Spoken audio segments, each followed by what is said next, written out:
அனைவருக்கும் வணக்கம். Common sense பற்றி பேசிகிட்டு இருக்கோம். காமன் சென்ஸ் பற்றி போன வீடியோவில் ஒரு படத்தை பற்றி நம்ம பேசலாம் அப்படின்னு சொல்லியிருந்தேன். உங்களுடைய புரிதலுக்காக என்னடா இவர் எதுக்கு எடுத்தாலும் படம் மூலமாக சொல்கிறாரு. இன்றைக்கி படம் தான் நமக்கு பெரிய பாடம். அது மூலமாக நம்ம நிறைய பாசிட்டிவான விஷயங்கள் இருக்குது, நெகட்டிவான விஷயங்கள் இருக்குது. நம்ம பாசிட்டிவான விஷயங்களையும் நிறைய எடுத்துப்போம். சூரியரை போற்றுன்னு ஒரு படம்.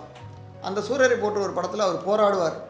அவர் ஒரு கிராமத்துக்கு அவர் ஒரு ஃப்ளைட்டை கொண்டு வரணும், அவர் ஊருக்கு ஃப்ளைட்டை கொண்டு வரணும்னு சொல்லி ஒரு பெரிய போராட்டம் பண்ணிகிட்டு இருப்பார். அந்த போராட்டம் பார்த்திங்க அப்படின்னா ஒரு பிளெயின்லேயும் அவர் ஒரு ஃபேக்டரியில் போராடி ப்ராப்ளமாக வரும், அதை கற்றுப்பார். அடுத்த படிக்கட்டு போவார், ப்ராப்ளமாக வரும், கற்றுப்பார், அதுக்கு அடுத்த படிக்கட்டு போவார். இப்படி அவருடைய ஆர்வம் தொடர்ந்து அவருடைய இன்னர் பர்சனாலிட்டி எவால்வ் ஆகணும் அப்படின்னா அதுக்கான நாலேஜ் வேணும். அந்த நாலேஜ் தரத்துக்கு லைஃப் என்னவாகுது அப்படின்னா அவருக்கு பிரச்சனையாக வருது.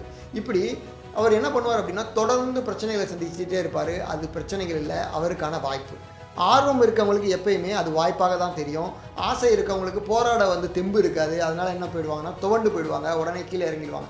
லைஃப்பில் தோற்றவங்க எல்லாருமே நான் என்னால் முயன்ற வரைக்கும் முயற்சித்துட்டேன், ஆனால் என்னால் முயல முடியலை அப்படின்னு சொல்லி காம்ப்ரமைஸ் பண்ணுவாங்க. லைஃப்பில் காம்ப்ரமைஸ் பண்ணுறது தோக்கிறதுக்கான ஒரு விளிம்பு. அதுதான் சேச்சுரேஷன் பாயிண்ட். அதுக்கு நம்ம போகாமல் நமக்குள்ளே போராடக்கூடிய குணம் இருக்கணும், ஆர்வம் அதிகமாக இருக்கணும். அவர் அதுக்கடுத்து தான் ஒரு கட்டங்களையும் அந்த படத்தை பற்றி உங்களுக்கு டெப்த்தாக சொல்லணும் அப்படின்னா நமக்கு நேரம் பத்தாது. அது மட்டும் இல்லாமல் அவர் ஒரு கட்டத்துலேயும் கடைசியில் அவரை யார் கண்டிப்பாரோ அவரே அவருக்கு பாதுகாப்பு கொடுக்கக்கூடிய இடத்துல லைஃப்பை நிப்பாட்டும். இதுதான் ஆர்வம் ஃபுல்ஃபில் பண்ணிகிட்டே வர பாயிண்ட்.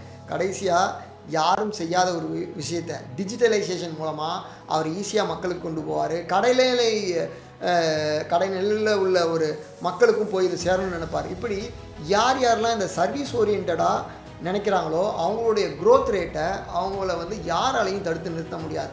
அதை தான் நீங்கள் அந்த படத்தில் பார்த்துருப்பீங்க. அவருக்கு போட்டியாளராக பெரிய ஆட்கள் இருந்தாலும் அவர் தொடர்ந்து முன்னேறி கொண்டே இருப்பார். அவருடைய கான்சியஸ் தொட்டதுனால அவரும் ஈக்குவலாக வளர ஆரம்பிப்பார், அவருக்கு மேலேயும் வளர ஆரம்பிப்பார். அவர் பயப்படவும் ஆரம்பிப்பார். அவர் பயப்பட ஆரம்பிக்கிறது வேறு ஒன்றும் இல்லை, இன்னராக அவர் க்ரோ ஆகிறது இவருக்கு நல்லா செட்டிலில் தெரியுது. அதுதான் அந்த பயத்துக்கான காரணம். ஸோ இது காமன் சென்ஸுக்கான ஒரு எளிமையான உதாரணம்.